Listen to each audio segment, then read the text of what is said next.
সব মিলে 6 লাখ টাকা দিব, ওইলি দিয়ে দে। ভাতিজা কি হইছে? কি করতাছে রে জায়গা সামনে? টাকা জায়গাটা বেচে লাইতেছিলাম কাকা, ঈদের যাবো তো টাকা লাগবে, লেগে জায়গাটা 6 লাখ টাকা বেচে লাইতেছি।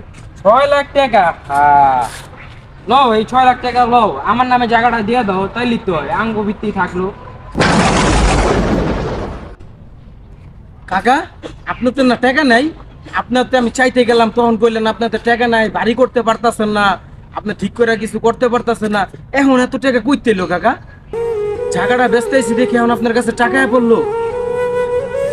কাকা আপনি এই কাজটা করতে পারলেন কাকা? বাপের পরের স্থান আপনারে দিছিলাম, আপনি আমার কাকা, আপনি আমার আপন কাকা হয়ে আপনার লগে এমন করতে পারলেন কাকা? জায়গাটা যখন বেচতেছি এখন আপনার কাছে এত টাকা এসে পড়লো, আর আমি যখন চাইলাম আপনি আমার কাছে ডাইরেক্ট মানা করে দিলেন কাকা। অনেক কষ্ট পাইলাম কাকা। আসলে কি বাপ মা না থাকলে না কেউ কারো আপন না, বাপ ভাই সবকিছু। আজকে বাপ মা নাই তো এর লেগা কাকা আজকে এই দিন দেখা লাগতেছে। অনেক বড় মাপের মানুষ বানাইছিলাম আপনারে, কিন্তু কাকা আপনার কাজটা ঠিক করলেন না।